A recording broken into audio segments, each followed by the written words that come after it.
North Korea is a small country with a really big army. But they want to be even more powerful, and that's why they've announced plans to develop a nuclear weapon. Some other countries have already said they won't allow North Korea to build one and would stop them if necessary. Let's take a look at what's going on. If perfectly timed marching and colourful pom-poms were weapons, North Korea would arguably be the most powerful country on the planet. But they're not. Despite having the 5th largest army in the world, this small country, far north of Australia, hasn't been seen as a major threat. But that might be about to change. North Korea is one of the most closed off and secretive countries in the world. So we don't know a whole lot about what really happens there. But here's what we do know.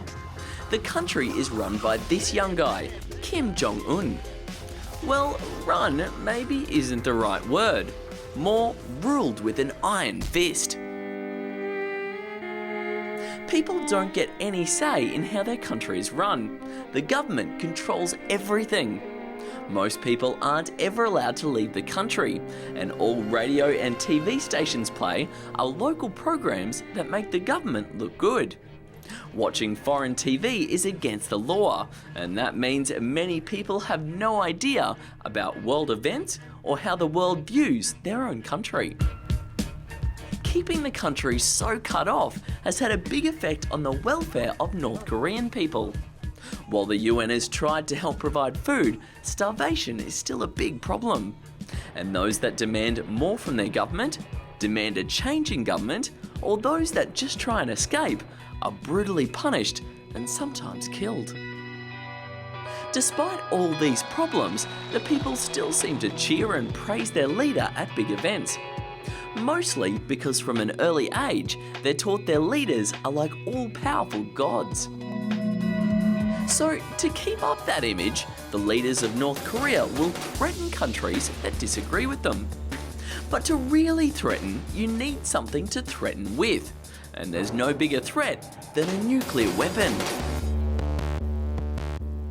In the past, North Korea has launched a few rockets, which many people believe were actually missile tests. And it's suspected they've also tried a very basic nuclear test before. But recently, Kim Jong-un has announced he's going to go even further, with more nuclear testing. And just so people weren't confused about what he was trying to achieve, he released this shoddy video showing America being bombed. Of course, trying to build nuclear weapons is against the law, and the United Nations have banned them from doing it. But North Korea hasn't ever seemed to care about that. So this new announcement has left North Korea's enemies, especially America, South Korea and Japan, feeling pretty nervous. But building a proper nuclear weapon is tough, and many researchers say they're a long way off being able to make one. But the worry is, if left alone, they might eventually get there. And that is an event many countries will do almost anything to stop.